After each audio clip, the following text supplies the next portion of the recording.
Mabel Lozano, bienvenida a La Toma Buena de Vanity Fair. Estamos aquí en Donosti contigo porque inauguras la sección Made in Spain con un corto documental, que es la primera vez que pasa, que se inaugura con un cortometraje que se titula Abril, hoy no es invierno. Bueno, lo has dicho bien, ¿eh? Que no es fácil. Es no que es fácil. lo he visto, entonces cuando Pero lo aunque ves... lo ves, hay mucha gente que dice abril no es invierno, que es mucho más normal que abril hoy no es invierno. Porque cuando ves el documental entiendes el título, es un momento muy climático, muy dramático y muy bonito del documental, que es muy interesante porque bueno, cuenta la historia de cómo una mujer que está siendo abusada sexualmente se comunica, pide ayuda a través de emoticonos. Una mujer con parálisis cerebral, recordemos que es una mujer con una multiparálisis. Quiere decir que entre esas cosas también tiene disrea, es decir, un problema de comunicación. Entonces necesita una comunicación alternativa, necesitaría o bien la ayuda de un logopeda o también de unos pictogramas. Es la forma que tiene de comunicarse, porque es una mujer que, a pesar de todas esas multidiscapacidades, no tiene una discapacidad intelectual. Cuando vemos una persona con una parálisis cerebral, que es su postura y camina con una silla de ruedas, pensamos que además puede tener esa discapacidad intelectual. No, como tú o como yo. En el caso de Abril era una mujer, al contrario, con una inteligencia increíble, que fue capaz de salvarse a través de enviar emojiconos a la abogada de la asociación Aspace. El documental está contado a través del punto de vista de esta abogada, con lo cual nosotros la acompañamos a ella en su progresivo descubrimiento de lo que está pasando en esa casa, lo cual le da un punto de vista muy interesante al corto, de thriller, casi como hay mucho suspense, hay mucha intriga, porque tú vas descubriendo y acompañas a la abogada en esa frustración, que me parece un género muy interesante para contar esta historia, es muy cinematográfico. Claro, pero fíjate que al final no es un género que yo sea la tía más lista del mundo como guionista. No, es que realmente fue así, ocurrió así. Es decir, lo único que tiene que no es verdad Abril, hoy no es invierno, es que Abril no es el nombre de ella real para protegerle. Por otro lado, piensa que a mí cuando me contaron esta historia, más que una historia de un thriller, me pareció una historia de terror. Es una historia de miedo, es una historia de terror de verdad. Es decir, que podríamos haber hecho una historia también con monstruos, Frankenstein, Dráculas y fantasmas que salieran de los armarios. Es una historia de terror que está ocurriendo real y que además te interpela, ¿no? Y dices, joder, ¿y cómo es posible que esto esté ocurriendo y yo no lo sepa o no me haya dado cuenta? A mí me pareció terrible. Yo, de hecho, dije que no quería hacerlo. Me negué. ¿Por? Es decir, Ángeles viene al estreno de ABBA, a la Fundación 11, y me cuenta esta historia. Y le dije, yo no lo quiero hacer, no soy yo. Busca otro director, otra directora, hay que contar esta historia, pero yo no la puedo contar. No la podía contar entonces, yo venía de contar ABBA y yo necesito tomar distancia. Llevo 2 décadas contando la explotación sexual de mujeres y niñas, cómo son captadas, cómo son violadas, cómo son vejadas, y la gente se cree que es que no me afecta, que es que yo soy una tía durísima y que yo puedo contar una y otra vez estas cosas. Sí, que te aproximas como con frialdad. Y que no me afectan en lo personal, que no me afectan cuando veo a mi hija, que no me afectan cuando me levanto, cuando me voy a la cama. Pues no, me afectan. Me afectan que, por otro lado, también piensa que si no me afectaran, me había convertido en un monstruo. Ya tendría que dejar de esto. Sí, es un sociópata. Totalmente. Pero también, fíjate, me da muchísimo miedo hacer pornografía del sufrimiento. Llega un momento, yo siempre me pregunto que a los periodistas que están en zonas de conflicto y que ven a niños que han sido asesinados y que están ahí y que les fotografían, si una y otra vez es lo que hacen, no se anestesian ante ese dolor y no inciden y hacen pornografía de ese sufrimiento, haciendo fotos, pues eso, de niños, ¿no? Que había que tener unas leyes que protegieran la infancia de no hacer pornografía. Y yo siempre tengo miedo de anestesiarme, es decir, ahora soy una humanista, trabajo pro derechos fundamentales de los seres humanos, entonces tengo mucho miedo y le dije, no es el momento, vengo de contar ABBA, yo necesito una distancia, necesito coger oxígeno, contar la antropología de la croqueta, por ejemplo, yo qué sé, reírme como cineasta también y retirarme para coger oxígeno y poderlo contar. Pero Ángeles es una mujer extraordinaria, muy persuasiva, que me dijo, eres tú, eres tú, eres tú, y me empezó a mandar, pues a mandar datos, cifras de mujeres que han sido violadas, abusadas desde la infancia, porque efectivamente son las más vulnerables, las más. Siempre decimos, ¿qué es una persona vulnerable? Pues una mujer con una parálisis cerebral, que encima no tiene la comunicación normal, es decir, no puede hablar para decir, me están violando, me están pegando, tengo miedo, tengo sueño, tengo frío, siento dolor, pues es la más vulnerable. Pero ya, bueno, insistió, me empezó a mandar cifras, datos y yo dije, venga, vale. Ya estoy dentro de la Ya historia. está. Cogí las cámaras, que es lo que suelo hacer siempre, salgo, lo ruedo con mi equipo y luego busco pues financiación después, pero primero lo hago. Siempre es así. Esto es el momento, lo vamos a hacer. Tenemos a alguien que nos pueda ayudar para saber cómo se mueve una persona con una discapacidad tan grande como esta y conseguimos una doble extraordinaria, una mujer con parálisis cerebral con 2 carreras universitarias, que tiene que llevar encima un documento que se hizo ante notario para cuando va al médico, que el médico no le pregunte a qué va con ella. Y entonces, ¿qué dices que le pasa? Claro. Mire usted, 100% una inteligencia encima mucho más de lo normal. Pregúnteme a mí. Yo autorizo si me quiero operar, si no me quiero operar, soy la dueña de mi vida. Claro. Entonces, pues bueno, pues lo rodamos. Ahora, por supuesto, claro que no me arrepiento, lo hubiera hecho, pero no era el momento, pero sí, las cosas... Al final, mira, un gran documentalista que es Corcuera siempre decía, los documentales te los da la vida. Los guiones, tú sacas una página en blanco y si tienes mucho talento... Te lo inventas. Te lo inventas y tienes mucho talento. Yo no tengo tanto talento para hacer ficción. Tengo una sensibilidad más especial para ver las cosas de la vida que hay que contar, lo que de verdad es importante contar. Y en ese sentido, Tienes pues está bien contarlo. una mirada. Bueno, una mirada que además es muy mía. Yo creo que si tú has visto Ava o Biografía o ahora Abril, tú te das cuenta que son documentales que cuando los ves dices, son de Mabel. Tienen una mirada sobre todo muy de derechos humanos. No verás nunca morbo, amarillismo. Tú has visto Abril, que es durísimo. ¿Y qué has visto en Abril? ¿Qué hay en Abril que sea durísimo a nivel imagen? Yo creo que lo más duro es probablemente la imaginación del espectador. A veces como espectador vamos más allá de lo que la pantalla nos está contando. Claro, pero es que... Lo que tú te imaginas que está pasando ahí a diario, porque te lo cuentan. Claro, pero en cambio no ves de repente que yo podía haber hecho algo mucho más pornográfico. Sí, es una historia de una comunicación entre 2 mujeres.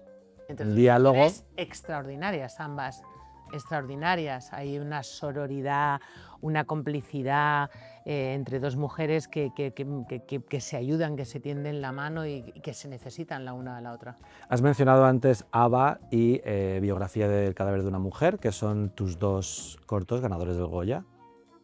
Yo estoy seguro que a mucha gente cuando ganaste el primer Goya o el segundo Goya le sorprendió, aun siendo una de las documentalistas más premiadas, más reconocidas ahora mismo de España y habiendo hecho muchos títulos, Chicas Nuevas 24 horas, escribiste la novela del Proxeneta. La gente, yo creo que todos los días hay alguien que se sorprende. Anda, pues si Mabel Lozano está haciendo documental.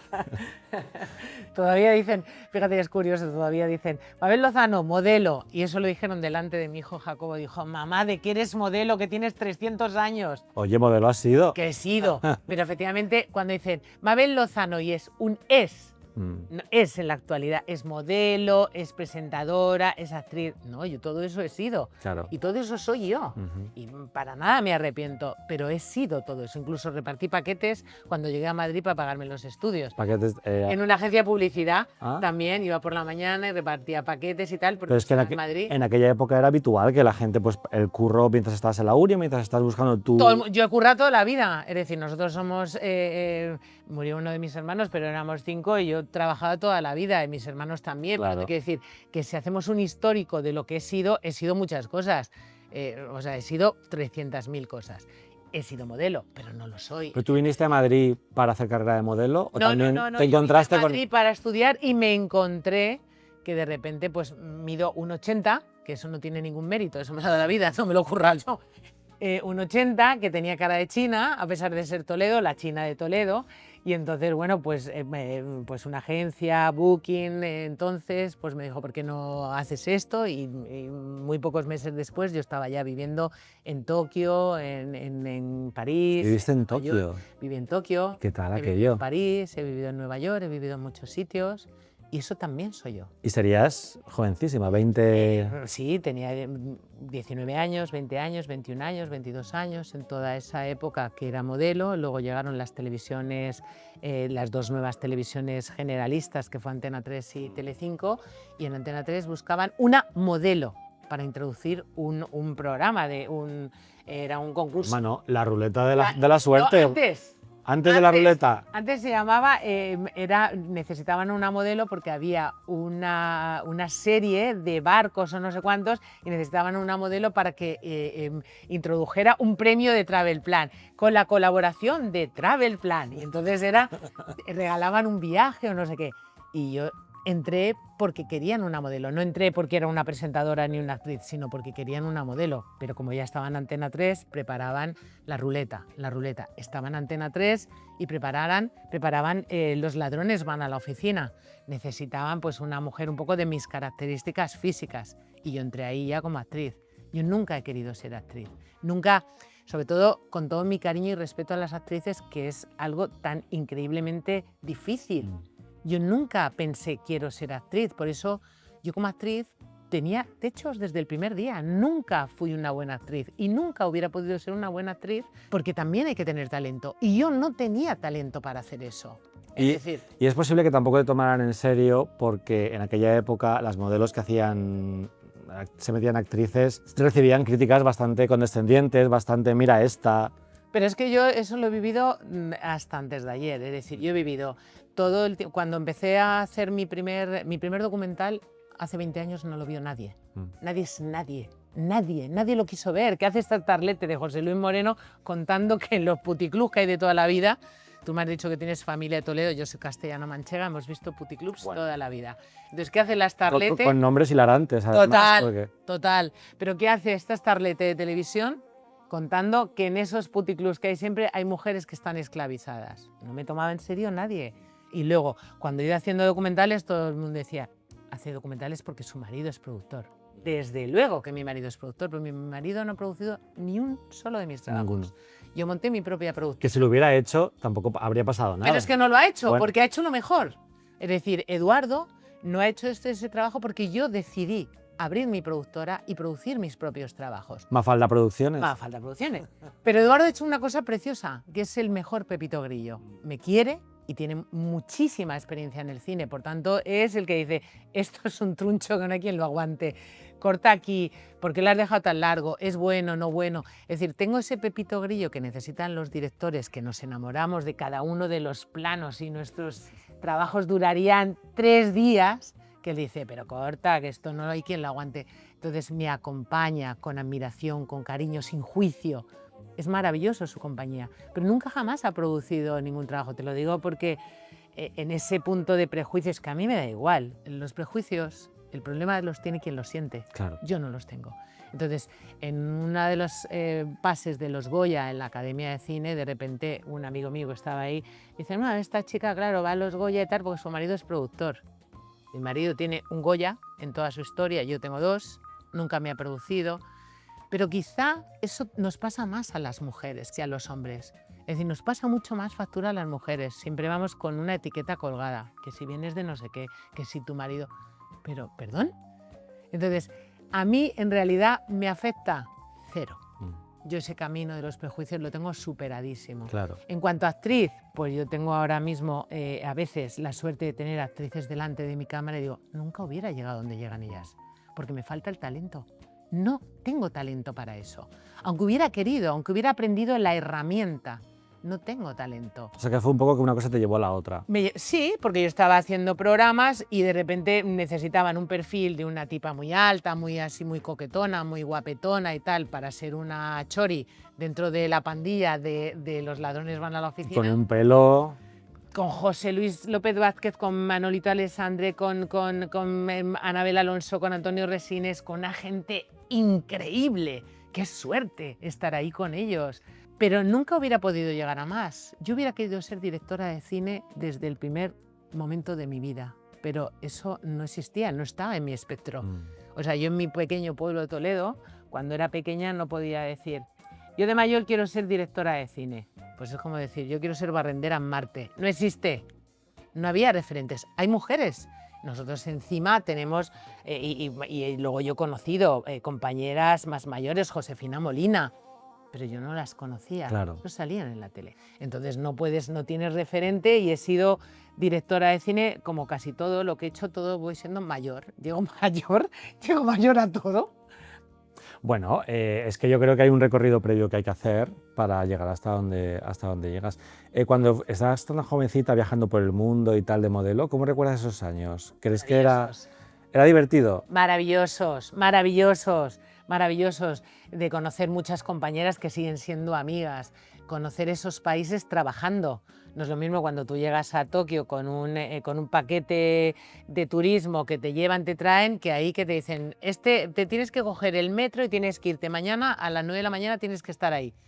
En el culo de esa ciudad que no conoces, que mucha gente no habla inglés, que yo hablaba un inglés de mierda también, con lo cual te buscabas la vida, llegabas a París y lo mismo, mañana tienes que estar en tal, el fitting a tal hora, en tal sitio. Claro, porque además en la España de aquella época quizá había más contraste cuando ibas a París o a Nueva York, se parecía menos, ¿no? Ahora ya todas las ciudades grandes son un poco parecidas, pero en aquel momento sería un cambio de como otro planeta. Un cambio no solamente de las ciudades, sino que además yo soy una niña francófona. Yo estudiaba francés en el colegio, francés en el instituto, con lo cual mi inglés era de aquella manera. Entonces yo partía desde un punto también mucho más complicado. Lo digo porque mi hija viaja, es una tipa bilingüe 100%, yo no. O sea, yo sufría todo eso, he sufrido muchísimo con la comunicación, con algo tan importante como no poderte comunicar porque no compartes el idioma. Claro. Y entonces, pero por otro lado, claro, estás trabajando en esos países, convives con la gente que es del país, comes con ellos, estás con ellos y bueno, pues es un aprendizaje. Yo soy una magnífica cocinera, lo soy, de verdad. O sea, me tiro muy pocas flores, pero esta es verdad. Hay que decirlo. Muy buena cocinera. Y parte de eso tiene que ver pues, que he vivido en todos esos países, que he viajado mucho, con lo cual en mi cocina entran especias del mundo entero y tengo un mestizaje de cocina que tiene que ver con todo lo que he vivido. Claro. Y también, bueno, pues para mí el mundo no tiene fronteras. Mira, una de mis grandes amigas es Rosy de Palma y yo siempre la copio esa frase, dice, el mundo no tiene fronteras, las fronteras son gastronómicas. En mi tierra hay un mazapán estupendo, en Valencia hay horchata, aquí en Donosti hay un cabracho maravilloso. Es decir, las fronteras son gastronómicas, el mundo no tiene fronteras y además nos debe importar todo lo que sucede como parte de lo que somos, ciudadanos del mundo. Sí, bueno, sensibilidad humana, ¿no? Hablando de sensibilidad humana, noche de fiesta. A mí me encantaba noche de fiesta. Yo no salía los sábados, por alguna razón, cuando era adolescente, era súper fan de noche de fiesta y siempre me llamaba mucho la atención esta cosa que a ver si tú me puedes explicar, esta manera de presentar tan característica de noche de fiesta que teníais tanto las chicas como los chicos, de estamos aquí rodeados de este público maravilloso, ¿no? Esta cosa como de entusiasmo, que entiendo que era un poco marca de la casa, ¿no? Era marca de la casa. Pero por otro lado piensa que era un programa de entretenimiento, de variedades, de alegría. Es decir, ¿qué vendía? Era una noche de fiesta. Entonces, como era una noche de fiesta, todo era... Claro, todo era una noche de fiesta. Entonces, también te digo que yo me he divertido, bueno, es que yo me divierto de todo, es decir, yo soy una disfrutona de la vida. Yo me divertía muchísimo y con José Luis Moreno yo tuve una relación muy buena. A mí él me respetaba mucho y yo estuve genial, el equipo de Noche de Fiesta, que no es José Luis Moreno solo, que eran 40 personas más, eran estupendísimos, gente de Televisión Española, gente que era de la productora de José Luis, mis compañeros. Yo me divertí muchísimo, aprendí muchísimo, un directo es complicadísimo, un directo es complicadísimo. Entonces, hacer un directo cada noche tenía mucha tela. Yo llegaba a mi casa con... A mí me contó Alberto Caballero, ¿Sí? sobrino de José Luis Moreno, que trabajaba ahí, empezó currando ahí, que es completamente cierto el rumor de que Jennifer López exigía un camerino blanco. Bueno, y muchas cosas más. Jennifer López, además, necesitaba una doble de luces para que se subiera en su pastilla y ella verlo todo desde abajo y tal y cual. Por otro lado, pues es lícito, es una estrella, ¿por qué no? Súper Sí. profesional. Lo de la pastilla, digo, lo del camerino ya es un caprichín. Bueno, eso yo lo desconocía, es decir, yo eso no tenía ni idea, pero lo otro pues me parecía que cuando llegas a ese nivel de estrella, pues esas son tus exigencias y te lo dan perfecto, y lo que tiene que ver con el perfeccionismo. A mí me divertía todo. Todo Noche de Fiesta. Por allí pasaban todos los artistas, todos los cantantes, todo de todo. O sea, me pareció una experiencia y además me reía mucho, me divertía mucho, me gustó muchísimo. Y te vuelvo a decir, eso también soy yo. Claro. Eso soy lo que soy yo ahora. Es decir, porque es que la gente cuando tú ahora dices, ay, qué solidaria, qué comprometida, es como que de repente ha venido, te han hecho una lobotomía, Sí. que tú eras una descerebrada, tonta al culo, y te han hecho una lobotomía y ahora eres maja y solidaria y tal y cual. No, yo soy todo eso. Yo soy todo eso. Yo siempre he sido así. Es decir, lo que ocurre es que volvemos a los estereotipos. Es decir, los personajes que haces, los tal, y la gente te encasilla así. Bueno, pues que yo no soy así. Yo cuando me bajaba de Noche de Fiesta me quitaba el tacón y el vestido y era una tipa normal. Normal. Absolutamente no, normal. Tampoco tan normal, porque creo que un poco descerebrada soy, pero bueno, más o menos normal.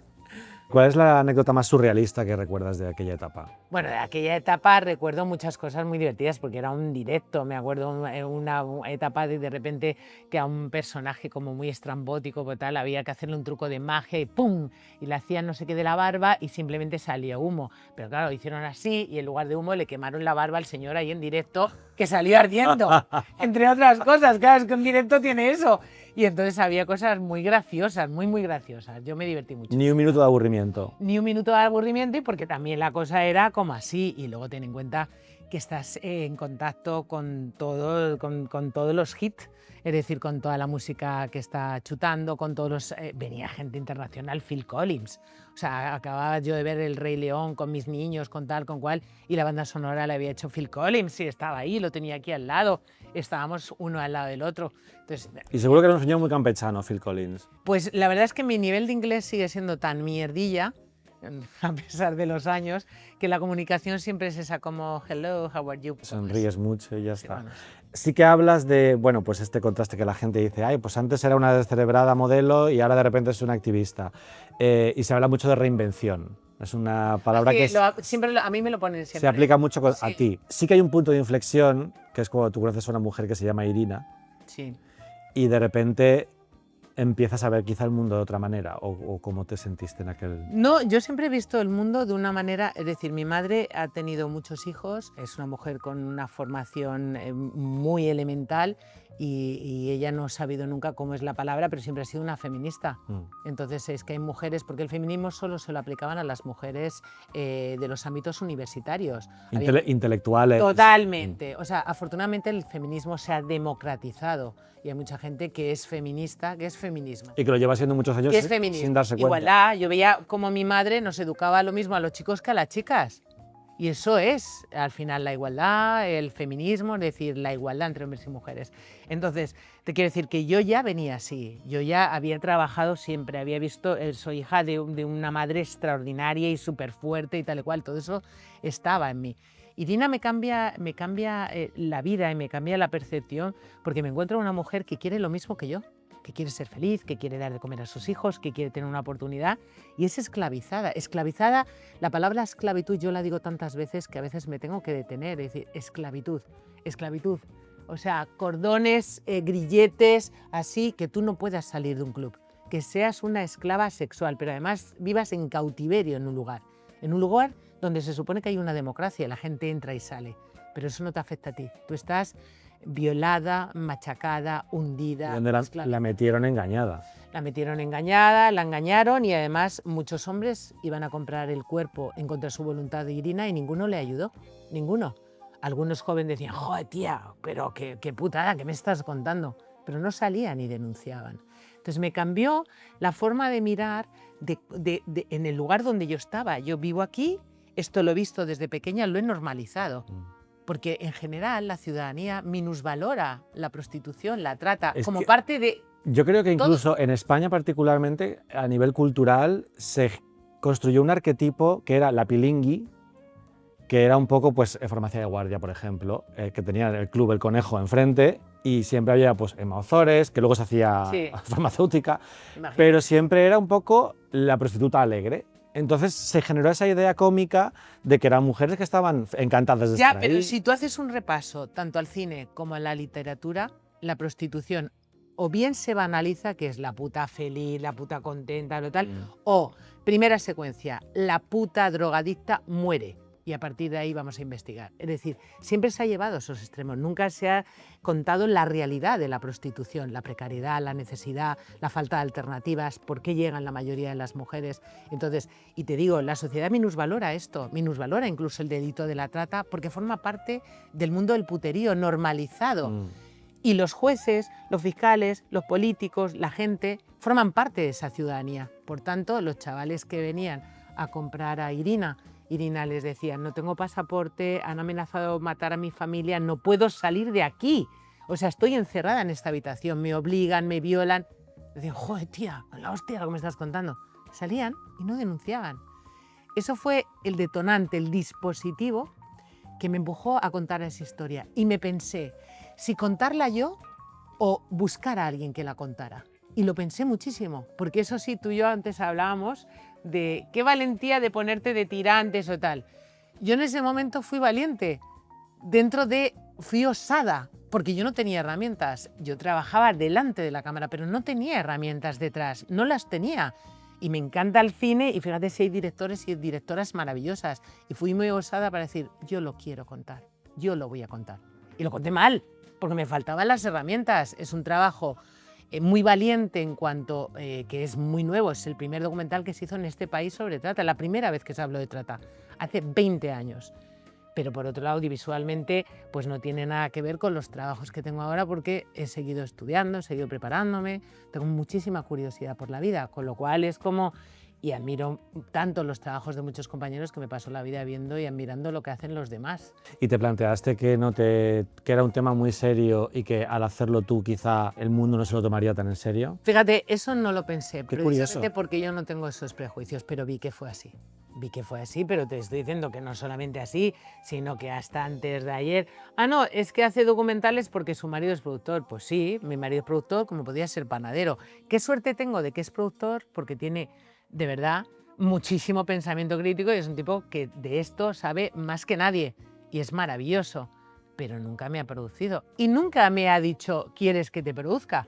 En realidad, porque ha visto que no lo necesitaba, que yo podía sacar adelante mis trabajos y eso también está muy bien porque tenemos unas carreras en ese sentido muy distintas, muy separadas y cada uno de los dos admira el trabajo de los otros. Eso sí, yo este año le he tirado los tejos para que me produzca mi primer largo de ficción. Esto lo estoy diciendo en alto y solo lo sabes tú ahora mismo. Largo de ficción basado en alguna de tus historias. Un largo de ficción. Vale. Yo le he dicho, me tendrías que producir mi primer largo de ficción porque efectivamente yo cuando ya vaya a la ficción y entonces me ha dicho, bueno, ya veremos. Preséntame la historia, estoy trabajando Hazme un pitch. estoy trabajando en la historia, hazme un pitch, a ver si me convence, con lo cual pues intentaré convencerle en ese pitch porque efectivamente me parecería maravilloso poder trabajar con uno de los grandes productores de este país, que es Eduardo Campoy, y me gustaría mucho que me produjera esa primera película. Una experiencia muy bonita además para compartir con él. Hombre, Lo que sí que vas a hacer es tu primera serie basada en el proxeneta, como Movistar Plus. Bueno, mi primera serie, que es una serie de la mano de Caballo, con dos creadores maravillosos, que es Isabel Peña y Eduardo Villanueva, que son extraordinarios, con dos directoras, además, es una serie con muchas mujeres. Fíjate, volvemos a los prejuicios y a los estereotipos, probablemente porque es una serie que habla de proxenetas, no se llama proxenetas, pero que habla de proxenetas, de la creación de la trata a finales del siglo pasado, que es una serie muy machunga, muy machunga. Pues lo normal es que hubiéramos pensado, o que Isa y Eduardo hubieran pensado, oye, no, tíos, aquí esto tiene mucha testosterona, sí. Pues a sumar testosterona. Tiroteo, en plan Narcos. ¿No? Y mucha testosterona ahí. Pues dos mujeres directoras, con lo cual es maravilloso y mucho equipo de directoras, además de directoras de arte, directoras, muchísimas mujeres en el equipo, que es genial. Muchísimas mujeres no por cuotas ni por nada, sino mujeres con muchísimo talento. Claro.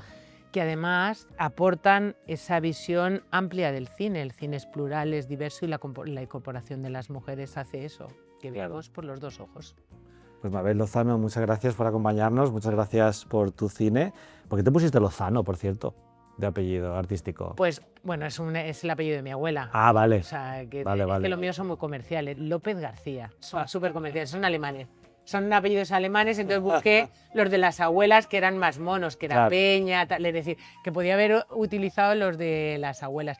Pero también eso yo creo que lo hice en una época de televisión, si lo volviera a hacer ahora... Te daría un poco igual. Es que ahora me da todo más igual. Bueno, Lozano te ha llevado lejos.